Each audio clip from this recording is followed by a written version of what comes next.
ਸਤਿ ਸ਼੍ਰੀ ਅਕਾਲ ਦੋਸਤੋ, ਕਿਵੇਂ ਸਾਰਿਆਂ ਦੀਆਂ ਤਿਆਰੀਆਂ ਵਧੀਆ ਚੱਲ ਰਹੀਆਂ। ਜਿਹੜਾ 31 ਅਕਤੂਬਰ ਨੂੰ ਪੇਪਰ ਹੈ, ਕੋਸ਼ਿਸ਼ ਕਰਿਆ ਕਰੋ ਜੇ ਕਿਸੇ ਨੂੰ ਕੋਈ ਨਵੀਂ ਗੱਲ ਪਤਾ ਲੱਗਦੀ ਹੈ, ਕੋਈ ਇਹ ਜਿਹੀ ਗੱਲ ਹੈ ਜਿਹੜੀ ਸਾਰਿਆਂ ਨੂੰ ਤੁਹਾਨੂੰ ਲੱਗਦਾ ਵੀ ਇਹ ਪੇਪਰ 'ਚ ਆ ਸਕਦੇ ਆ, ਉਹਨੂੰ ਸ਼ੇਅਰ ਕਰ ਦਿਆ ਕਰੋ ਵੀਡੀਓ ਕਿਸੇ ਨਾਲ, ਜਾਂ ਤੁਸੀਂ ਆਪ ਬਣਾ ਕੇ ਵੀ ਪਾ ਸਕਦੇ ਹੋ ਤਾਂ ਕਿਸ ਦਾ ਫਾਇਦਾ ਹੋ ਜੇ।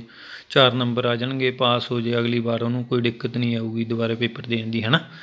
ਤਾਂ ਇਸ ਤਰੀਕੇ ਨਾਲ ਹੀ ਮੈਨੂੰ ਕੁਛ ਕੁ ਲੱਗਦਾ ਸੀ ਵੀ ਆਪਾਂ ਜੇ ਆਹ ਸ਼ੇਅਰ ਕਰ ਲਈਏ ਕਿਸੇ ਨਾਲ, ਹੋ ਸਕਦਾ ਕਿਸੇ ਨੂੰ ਮਾੜਾ ਮੋਟਾ ਫਾਇਦਾ ਹੋ ਜੇ, ਹੈ ਨਾ। ਹੋ ਸਕਦਾ ਕੁਐਸਚਨ ਆ ਜੇ ਕੋਈ, ਆਪਾਂ ਆਨਸਰ ਦੇ ਦਈਏ ਤਾਂ ਸੌਖਾ ਹੋ ਜੇ, ਨਾਲੇ ਮੇਰੇ ਯਾਦ ਰਹਿ ਜੂਗਾ, ਨੇ ਨਾਲ ਜਿਹੜੀ ਰਿਵੀਜ਼ਨ ਵੱਜ ਜੂ ਅਤੇ ਤੁਹਾਨੂੰ ਤਾਂ ਫਾਇਦਾ ਹੋ ਹੀ ਸਕਦਾ। ਠੀਕ ਹੈ, ਇਹਦੇ ਵਿੱਚ ਕੀ ਹੈ, ਅੱਜ ਆਪਾਂ ਨਾ ਸੰਵਿਧਾਨ ਦੇ ਕੌਂਸਟੀਟਿਊਸ਼ਨ ਦੇ ਬਾਰੇ ਗੱਲ ਕਰਾਂਗੇ। ਜਿਹੜੀਆਂ ਆਪਣੇ ਕੌਂਸਟੀਟਿਊਸ਼ਨ ਦੇ ਸ਼ਡਿਊਲ ਨੇ ਨਾ, ਆਪਣਾ ਨੂੰ ਆਪਣੇ ਜਿਹੜੇ 12 ਸ਼ਡਿਊਲ ਨੇ, ਠੀਕ ਹੈ ਜੀ, ਉਹਦੇ ਬਾਰੇ ਗੱਲ ਕਰਾਂਗੇ। ਟੋਟਲ 12 ਸ਼ਡਿਊਲ ਨੇ ਜਿਹੜੇ ਅੱਡ ਅੱਡ ਪਾਰਟ 'ਚ ਵੰਡੇ ਹੋਏ ਆ, ਹੈ ਨਾ।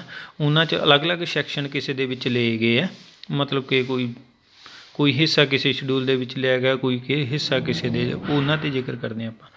ਹੁਣ ਜਿਹੜਾ ਫਸਟ ਸ਼ਡਿਊਲ ਆ, ਆਪਾਂ ਇਹਦੇ ਬਾਰੇ ਜ਼ਿਕਰ ਕਰ ਲਈਏ ਮਾੜਾ ਜਿਹਾ, ਨੋਰਮਲੀ ਤੁਹਾਨੂੰ ਪਤਾ ਲੱਗ ਜੂਗਾ। ਜਿਹੜੇ ਫਸਟ ਸ਼ਡਿਊਲ ਆ, ਹੈ ਨਾ, ਇਹਦੇ ਵਿੱਚ ਦਿੱਤਾ ਗਿਆ ਨੇਮ ਆਫ ਸਟੇਟ ਯੂਨੀਅਨ ਦੇ ਟੈਰੀਟਰੀ ਦੇ ਨੇਮ, ਉਹਨਾਂ ਦੀਆਂ ਯੂਰੀਡਿਕਸ਼ਨ, ਉਹਨਾਂ ਦਾ ਏਰੀਆ, ਘਟਾਵ ਦਾ ਜਿਹੜਾ ਸਕਦੀ ਹੈ ਸਟੇਟ, ਸੈਂਟਰ, ਉਹਦੇ ਬਾਰੇ ਜ਼ਿਕਰ ਕੀਤਾ ਗਿਆ ਫਸਟ ਸ਼ਡਿਊਲ ਦੇ ਵਿੱਚ। ਠੀਕ ਹੈ ਜੀ। ਸੈਕਿੰਡ ਸ਼ਡਿਊਲ ਦੇ ਵਿੱਚ ਦਿੱਤਾ ਗਿਆ ਜਿਹੜੀ ਅਲਾਊਂਸ, ਜਿਹੜੀਆਂ ਤਨਖਾਹਾਂ ਪ੍ਰੈਜ਼ੀਡੈਂਟ ਗਵਰਨਰ ਹੁੰਦੇ ਆ, ਜਿਹੜੇ ਪ੍ਰੈਜ਼ੀਡੈਂਟ ਗਵਰਨਰ, ਲੋਕ ਸਭਾ ਸਪੀਕਰ, ਚੇਅਰਮੈਨ, ਡਿਪਟੀ ਚੇਅਰਮੈਨ, ਜਿਹੜੇ ਆਪਣੇ ਅਸੈਂਬਲੀਆਂ ਦੇ ਚੁਣੇ ਹੋਏ ਮੈਂਬਰ ਹੁੰਦੇ ਨੇ, ਇੱਕ ਸੁਪਰੀਮ ਕੋਰਟ ਜੱਜ, ਹਾਈ ਕੋਰਟ ਦੇ ਜੱਜ, ਹੈ ਨਾ ਜੀ, ਕੰਟਰੋਲਰ, ਆਡੀਟਰ ਜਨਰਲ ਹੁੰਦੇ ਆ, ਜਿਹੜੇ ਅਕਾਊਂਟੈਂਟ ਦੇ ਮਾਹਰ ਹੁੰਦੇ ਆ, ਜਿਹੜੇ ਟੌਪ ਦੇ ਹੁੰਦੇ ਨੇ, ਹੈ ਨਾ, ਉਹ ਸਾਰੇ ਇਹਦੇ ਵਿੱਚ ਆ ਜਾਂਦੇ ਨੇ। ਸਰ ਬਸ ਸਿੰਪਲ ਯਾਦ ਰੱਖਿਓ ਵੀ ਜਿਨ੍ਹਾਂ ਨੂੰ ਇਹਨਾਂ ਦੀਆਂ ਸਾਰਿਆਂ ਦੀਆਂ ਤਨਖਾਹਾਂ ਨੇ ਜਿਹੜੀਆਂ, ਉਹ ਸੈਕਿੰਡ ਸ਼ਡਿਊਲ ਦੇ ਵਿੱਚ ਕਵਰ ਕੀਤੀਆਂ ਗਈਆਂ। ਠੀਕ ਹੈ ਦੋਸਤੋ। ਉਸ ਤੋਂ ਬਾਅਦ ਆ ਜਾਂਦਾ ਜੀ ਥਰਡ ਸ਼ਡਿਊਲ। ਇਹਦੇ ਵਿੱਚ ਕੀ ਹੁੰਦਾ, ਜਿਹੜੇ ਵੀ ਆਪਣੇ ਮੰਤਰੀ ਹੁੰਦੇ ਨੇ, ਪਾਰਲੀਮੈਂਟ ਇਲੈਕਸ਼ਨ ਕੈਂਡੀਡੇਟ, ਜਿਵੇਂ MP ਚੁਣੇ ਜਾਂਦੇ ਆ, ਹੈ ਨਾ, ਜਾਂ ਕੋਈ ਹੋਰ ਮੈਂਬਰ ਹੁੰਦੇ ਨੇ, ਜਿਵੇਂ ਸੁਪਰੀਮ ਕੋਰਟ ਦੇ ਜੱਜ ਹੋ ਗਏ, MLA ਹੋ ਗਏ, ਹਾਈ ਕੋਰਟ ਦੇ ਜੱਜ ਹੋ ਗਏ, ਆਡੀਟਰ ਜਨਰਲ ਹੋ ਗਏ। ਠੀਕ ਹੈ ਜੀ। ਅਤੇ ਇਹਨਾਂ ਸਾਰਿਆਂ ਦੀਆਂ ਸਹੁੰ ਦਾ ਜਿਹੜਾ ਸਿਸਟਮ ਹੈ, ਪ੍ਰੋਸੈਸ ਹੈ, ਠੀਕ ਹੈ ਜੀ, ਉਹ ਥਰਡ ਸ਼ਡਿਊਲ ਦੇ ਵਿੱਚ ਸਿੰਪਲ ਯਾਦ ਰੱਖਣਾ ਬਸ। ਇਹ 'ਚ ਤਨਖਾਹਾਂ, ਇਹ 'ਚ ਸਹੁੰ, ਪਹਿਲੇ 'ਚ ਸਟੇਟਾਂ ਦੇ ਨਾਂ, ਯੂਰਿਸਡਿਕਸ਼ਨ। ਠੀਕ ਹੈ ਜੀ। 3 ਸ਼ਡਿਊਲ ਕਵਰ ਹੋ ਗਏ, ਕੋਈ ਬਾਹਲਾ ਵੱਡਾ ਮਸਲਾ ਨਹੀਂ, ਇੱਕ ਇੱਕ ਸ਼ਬਦ ਹੀ ਯਾਦ ਰੱਖੋਗੇ। ਸਟੇਟਾਂ ਦੇ ਨਾਮ, ਸਟੇਟ ਯੂਨੀਅਨ, ਯੂਰਿਸਡਿਕਸ਼ਨ ਪਹਿਲਾਂ, ਠੀਕ ਹੈ ਜੀ, ਦੂਸਰੇ 'ਚ ਅਲਾਊਂਸ, ਤੀਜੀ 'ਚ ਸਹੁੰ। ਬਸ ਸਿੰਪਲ ਜਿਹਾ ਯਾਦ ਰੱਖਿਓ, ਯਾਦ ਰਹਿ ਜੂਗਾ, ਕਿਉਂਕਿ ਹੁਣ ਬਾਹਲਾ ਮੱਥਾ ਮਾਰੇ ਦਾ ਵੀ ਕੀ ਫਾਇਦਾ, ਆਪਣੇ ਯਾਦ ਨਹੀਂ ਰਹਿਣਾ ਫਿਰ। ਅਤੇ ਉਸ ਤੋਂ ਬਾਅਦ ਚੌਥਾ ਸ਼ਡਿਊਲ ਆ ਜਾਂਦਾ ਦੋਸਤੋ। ਇਹਦੇ ਵਿੱਚ ਕੀ ਹੁੰਦਾ, ਜਿਹੜੀਆਂ ਆਪਣੀਆਂ ਰਾਜ ਸਭਾ ਦੀਆਂ ਸੀਟਾਂ ਹੁੰਦੀਆਂ, ਹੈ ਨਾ, ਉਹ ਕਿਸੇ ਸਟੇਟ ਦੇ ਪਾਪੂਲੇਸ਼ਨ ਦੇ ਆਧਾਰ 'ਤੇ ਜਿਹੜੀਆਂ ਵੰਡੀਆਂ ਜਾਂਦੀਆਂ, ਹੈ ਨਾ, ਉਹਦੇ ਬਾਰੇ ਜ਼ਿਕਰ ਕੀਤਾ ਗਿਆ ਫੋਰਥ ਸ਼ਡਿਊਲ 'ਚ। ਬਸ ਇੱਥੇ ਸਿਰਫ ਰਾਜ ਸਭਾ ਦੀਆਂ ਸੀਟ ਇੰਨਾ ਯਾਦ ਰੱਖ ਲਿਓ, ਫੋਰਥ ਸ਼ਡਿਊਲ ਸੌਖਾ ਰਹੂਗਾ। ਪੰਜਵੇਂ ਦੇ ਵਿੱਚ ਆ ਗਿਆ ਕੋਈ ਪੰਜਵਾਂ, ਇਹ ਦੋਸਤੋ ਛਡਿਊਲਡ ਟਰਾਈਬ, ਜਿਹੜੇ ਏਰੀਏ ਹੁੰਦੇ ਆ, ਹੈ ਨਾ, ਏਰੀਆ ਹੁੰਦਾ, ਜਾਂ ਇਹਨਾਂ ਦੇ ਪ੍ਰਸ਼ਾਸਨਿਕ ਢਾਂਚੇ ਬਾਰੇ ਪੰਜਵੇਂ 'ਚ ਗੱਲ ਕੀਤੀ ਗਈ ਹੈ, ਪੰਜਵੇਂ ਸ਼ਡਿਊਲ ਦੇ ਵਿੱਚ। ਛੇਵੇਂ ਸ਼ਡਿਊਲ ਦੇ ਵਿੱਚ ਫਿਰ ਇਹਨਾਂ ਦੀ ਗੱਲ ਕੀਤੀ ਗਈ ਹੈ ਛਡਿਊਲਡ ਟਰਾਈਬ ਏਰੀਆ ਦੀ, ਅਤੇ ਇਹਦੇ ਵਿੱਚ ਕੁਛ ਖਾਸ ਲੈ ਗਏ ਆ ਸਟੇਟਾਂ, ਜਿਵੇਂ ਅਸਾਮ, ਮੇਘਾਲਿਆ, ਤ੍ਰਿਪੁਰਾ, ਮਿਜ਼ੋਰਮ, ਹੈ ਨਾ, ਇਹਨਾਂ ਦੇ ਪ੍ਰਸ਼ਾਸਨਿਕ ਢਾਂਚੇ ਬਾਰੇ ਜ਼ਿਕਰ ਕੀਤਾ ਗਿਆ ਛੇਵੇਂ 'ਚ। ਛੇਵਾਂ ਕੀ ਹੈ, ਸ਼ਡਿਊਲ ਏਰੀਆ, ਸ਼ਡਿਊਲ ਟਰਾਈਬ, ਜਿਹੜੇ ਇਹ ਹੁੰਦੇ ਨੇ, ਹੈ ਨਾ, ਇਹਨਾਂ ਦੀ ਜ਼ਿਕਰ ਕੀਤਾ ਗਿਆ। ਇਹਦੇ 'ਚ ਖਾਸ 4-5 ਆਹ ਨੇ ਸਟੇਟਾਂ ਨੇ, ਹੈ ਨਾ, ਇਹ ਪਾਈਆਂ ਗਈਆਂ। ਦੂਜੇ 'ਚ ਜਿਹੜੇ ਹੋਰ ਨੇ ਉਹਨਾਂ ਬਾਰੇ ਜ਼ਿਕਰ ਕੀਤਾ ਗਿਆ। ਹੁਣ ਆ ਗਿਆ ਦੋਸਤੋ ਸੱਤਵਾਂ ਸ਼ਡਿਊਲ। ਇਹਦੇ ਵਿੱਚ ਕੀ ਆ, ਯੂਨੀਅਨ, ਸਟੇਟ ਅਤੇ ਕੌਨਕਰੈਂਟ ਲਿਸਟ। ਤੁਸੀਂ ਇਸ ਟਾਈਮ ਦੇਖਿਆ ਵੀ ਹੋਊਗਾ ਦੋਸਤੋ, ਜਿਹੜੇ ਆਪਣੇ ਕੋਈ ਖੇਤੀ ਦੇ ਮਸਲੇ ਚੱਲ ਰਹੇ ਆ, ਖੇਤੀ ਦਾ ਰੌਲਾ ਪੈ ਰਿਹਾ ਬਿੱਲਾਂ ਦਾ, ਹੈ ਨਾ, ਉਹਦੇ ਵਿੱਚ ਆਪਣੇ ਜਿਹੜੇ ਯੂਨੀਅਨ ਦੇ ਮੈਂਬਰ ਨੇ, ਉਹ ਕਹਿੰਦੇ ਵੀ ਜਿਹੜਾ ਤੁਸੀਂ ਕਾਨੂੰਨ ਬਣਾਇਆ ਉਹ ਅੰਡਰ ਸਟੇਟ ਲਿਸਟ ਆਉਂਦੇ ਨੇ, ਜਿੱਤੇ ਤੁਹਾਨੂੰ ਕਾਨੂੰਨ ਬਣਾਉਣ ਦਾ ਅਧਿਕਾਰ ਨਹੀਂ ਹੈਗਾ। ਠੀਕ ਹੈ, ਉਹ ਕਹਿੰਦੇ ਕੌਨਕਰੈਂਟ ਲਿਸਟ ਹੈ ਵੀ ਅਸੀਂ ਵੀ ਬਣਾ ਸਕਦੇ ਹਾਂ, ਤੁਸੀਂ ਵੀ ਬਣਾ ਸਕਦੇ ਹੋ, ਜਾਂ ਯੂਨੀਅਨ ਲਿਸਟ 'ਚ ਪਾ ਕੇ ਉਹਨਾਂ ਨੇ ਬਣਾ ਲਏ। ਠੀਕ ਹੈ ਜੀ। ਇਹਦੇ ਵਿੱਚ ਰੌਲਾ ਕੀ ਹੁੰਦਾ, ਜਿਹੜਾ ਯੂਨੀਅਨ ਹੁੰਦਾ ਤਾਂ ਇਹ 'ਚ ਸਿਰਫ ਯੂਨੀਅਨ ਕੇਂਦਰ ਸਰਕਾਰ ਕੋਲ, ਸੈਂਟਰ ਸਰਕਾਰ ਕੋਲ ਪਾਵਰ ਹੁੰਦੀ ਹੈ ਕਿਸੇ ਵੀ ਚੀਜ਼ 'ਤੇ ਜਿਹੜਾ ਉਹਨਾਂ ਨੂੰ ਅਧਿਕਾਰ ਦਿੱਤਾ ਗਿਆ ਉਹ 'ਤੇ ਕਾਨੂੰਨ ਬਣਾਉਣ ਦਾ। ਕੁਛ ਕੁ ਅਜਿਹੇ ਹੁੰਦੇ ਨੇ, ਜਿਵੇਂ ਖੇਤੀਬਾੜੀ ਦਾ ਮਸਲਾ ਲਾ ਲਓ, ਜਾਂ ਲੋਕਲ ਕੋਈ ਹੋਰ ਮਸਲਾ ਹੁੰਦਾ, ਤਾਂ ਉਹਨਾਂ 'ਤੇ ਸਿਰਫ ਸਟੇਟ ਹੀ ਬਣਾ ਸਕਦੀ ਆ ਕਿਸੇ ਖੇਤਰ ਦੇ ਵਿੱਚ। ਠੀਕ ਹੈ, ਕਾਨੂੰਨ। ਠੀਕ ਹੈ ਜੀ। ਇੱਕ ਨਾ ਕੌਨਕਰੈਂਟ ਲਿਸਟ, ਇਹਦੇ ਵਿੱਚ ਦੋਹੇ ਸਾਂਝੇ ਕੋਈ ਵੀ ਬਣਾ ਸਕਦੇ ਆ। ਠੀਕ ਹੈ ਜੀ। ਇਹਦੇ ਵਿੱਚ ਕੌਨਕਰੈਂਟ ਲਿਸਟ ਦੇ ਵਿੱਚ ਇਹ ਤਿੰਨੇ ਲਿਸਟਾਂ ਹੁੰਦੀਆਂ ਨੇ, ਇਹ 'ਚ ਸੈਂਟਰ ਸਟੇਟ ਇਹ 'ਚ ਦੋਵੇਂ ਬਣਾ ਸਕਦੇ ਆ। ਠੀਕ ਹੈ ਜੀ, ਇਹ ਦਿੱਤਾ ਗਿਆ 7ਵੇਂ ਸ਼ਡਿਊਲ ਦੇ ਵਿੱਚ। ਇਹ ਤੁਹਾਨੂੰ ਯਾਦ ਕਰਨਾ ਬਹੁਤ ਜ਼ਰੂਰੀ ਹੈ, ਵਧੀਆ ਸੌਖਾ ਰਹੂਗਾ। ਨਾਲੇ ਤਾਂ ਆਪਣੇ ਬਹੁਤ ਆਮ ਜੀ ਗੱਲ ਹੈ ਵੀ ਆਪਣੇ ਜਿਹੜਾ ਮਸਲਾ ਚੱਲ ਰਿਹਾ ਇਹ ਕੌਨਕਰੈਂਟ ਲਿਸਟ ਵਾਲਾ ਇਹ ਇਹਦੇ 7ਵੇਂ ਸ਼ਡਿਊਲ ਦੇ ਵਿੱਚ ਹੈ। ਠੀਕ ਹੈ ਜੀ, ਜਾਂ ਸਟੇਟ ਵਾਲਾ ਚੱਲ ਰਿਹਾ। ਠੀਕ ਹੈ ਜੀ, ਉਸ ਤੋਂ ਬਾਅਦ ਅੱਗੇ ਆ ਜਾਓ 8th ਸ਼ਡਿਊਲ, 8ਵਾਂ ਆ ਗਿਆ। ਜਿਹੜੀਆਂ ਆਪਣੀਆਂ ਨਾ ਕੁਛ ਔਫੀਸ਼ੀਅਲ ਲੈਂਗੁਏਜ ਨੇ 22 ਬਾਈ ਲੈਂਗੁਏਜ ਨੇ, ਠੀਕ ਹੈ ਦੋਸਤੋ, ਉਹਨਾਂ ਨੂੰ ਰਿਕੋਗਨਾਈਜੇਸ਼ਨ ਦਿੱਤੀ ਗਈ ਹੈ, ਮਾਨਤਾ ਦਿੱਤੀ ਗਈ ਹੈ ਆਪਣੇ ਕੌਨਸਟੀਟਿਊਸ਼ਨ ਦੁਆਰਾ। ਉਹ ਬਾਈ ਲੈਂਗੁਏਜ ਹੁਣ ਮੈਂ ਚਲੋ ਡਿਟੇਲ 'ਚ ਤਾਂ ਨਹੀਂ ਉਹ ਕੀਤਾ ਇਹਨੂੰ, ਫਿਰ ਵੀ ਤੁਸੀਂ ਬਾਈ ਲੈਂਗੁਏਜ ਯਾਦ ਰੱਖਿਓ ਵੀ 8th ਦੇ ਵਿੱਚ ਲੈਂਗੁਏਜਾਂ ਨੂੰ ਰਿਕੋਗਨਾਈਜੇਸ਼ਨ ਦਿੱਤੀ ਗਈ ਹੈ ਕੌਨਸਟੀਟਿਊਸ਼ਨ ਦੇ ਦੁਆਰਾ।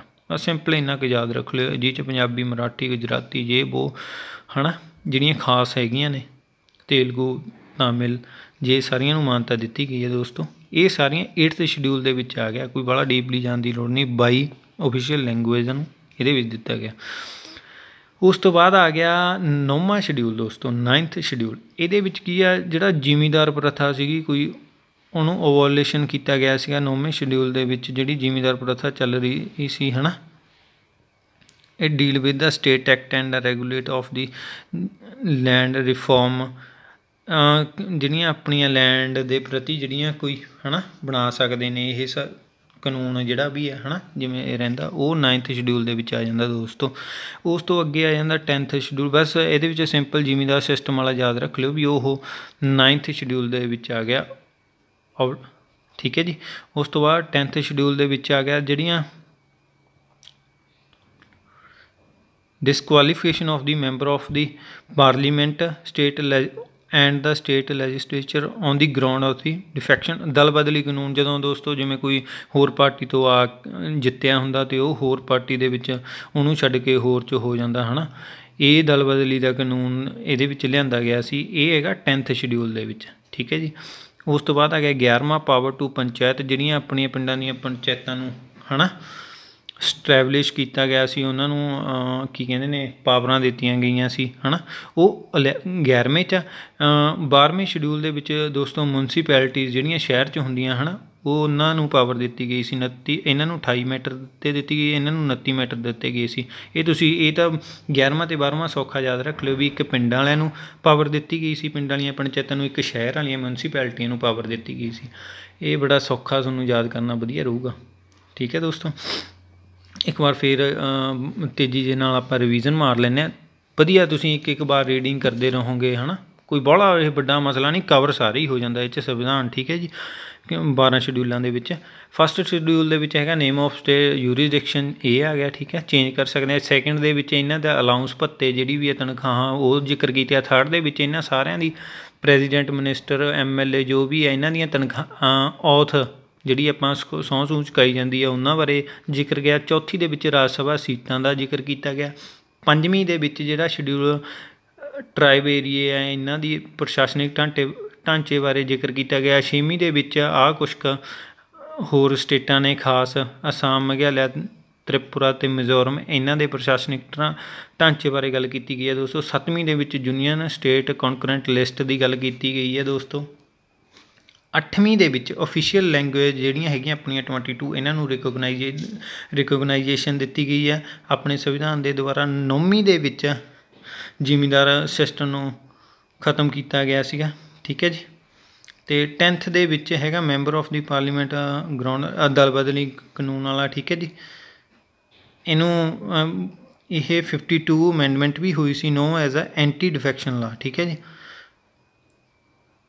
11 ਤੁਹਾਨੂੰ ਦੱਸ ਹੀ ਦਿੱਤਾ, ਪੰਚਾਇਤ ਵਾਲਾ ਆ ਗਿਆ। 12ਵੀਂ ਆ ਗਿਆ ਮਿਊਨਸੀਪੈਲਿਟੀ, ਜਿਹਦੇ ਵਿੱਚ ਇੰਨੀਆਂ ਪਾਵਰਾਂ ਸੌਂਪੀਆਂ ਗਈਆਂ ਸੀ। ਇਹਨਾਂ ਨੂੰ 29 ਸੀ, ਇਹਨਾਂ ਨੂੰ 18 ਦਿੱਤੀਆਂ ਗਈਆਂ ਸੀ। ਤਾਂ ਦੋਸਤੋ ਰਿਵੀਜ਼ਨ ਕਰਦੇ ਰਹੋ, ਚੱਕ ਦਿਆਂਗੇ ਫੱਟੇ। 31 ਨੂੰ ਪੇਪਰ ਹੈ, ਤੁਸੀਂ 3-4 ਸਬਜੈਕਟ ਖਾਸ ਤੌਰ 'ਤੇ ਕਰ ਲਿਓ, ਜਿਵੇਂ ਕੌਨਸਟੀਟਿਊਸ਼ਨ ਹੋ ਗਿਆ, ਇਹ ਬਹੁਤ ਵਧੀਆ ਤੁਹਾਨੂੰ ਰਹੂਗਾ, ਸੌਖਾ ਰਹੂਗਾ, ਇਹ 'ਚੋਂ ਆਪਣੇ ਨੰਬਰ ਵਧੀਆ ਆ ਸਕਦੇ ਆ। ਠੀਕ ਹੈ, ਅਤੇ ਲੈ ਜਾਓ ਆਪਣੇ ਬੇਅਰਬੂਰ ਐਕਟ ਜਿਹੜੇ ਹੁੰਦੇ ਆ ਹੈ ਨਾ, ਅਤੇ ਹੋਰ ਐਡਵੋਕੇਟ ਐਕਟ ਵੀ ਬਹੁਤ ਵਧੀਆ ਰਹੂਗਾ। ਕੋਈ ਜੇ ਤੁਸੀਂ ਪੜ੍ਹ ਲਓਗੇ ਤਾਂ ਆਪਣੇ ਵੈਸੇ ਹੀ ਫੈਮਿਲੀ ਲਾ ਬਹੁਤ ਨੰਬਰਾਂ ਦਾ ਪੇਪਰ ਹੈ। 8 ਮੇਰੇ ਹਿਸਾਬ ਨਾਲ ਤਕਰੀਬਨ 8 ਨੰਬਰਾਂ ਦਾ ਆਪਾਂ ਨੂੰ ਆਉਣਾ ਇਹ, ਮੈਂ ਤੁਹਾਨੂੰ ਕਨਫਰਮ ਕਰਕੇ ਵੀ ਦੱਸ ਦਿੰਦਾ। फैमिली ला 8 नंबरां का पेपर आऊगा विचों तुसीं इहनूं जरूर पढ़िओ। इहदे विच अपने हिंदू आ गए जां होर मुस्लिम वाले आ गए, जरूर पढ़ लिओ अडोप्टेशन वाले, ठीक है जी। उस तो बाद दोस्तों एविडेंस देख लिओ तुसीं, जे एविडेंस एक्ट भी कोई, क्योंकि आपां नूं बहुत लाच भी जरूरत है इहदी, जे पढ़ लोगे तो बहुत वधिया रहोगे। हाँ चलो थोड़ा जिहा औखा पर IPC उधर पे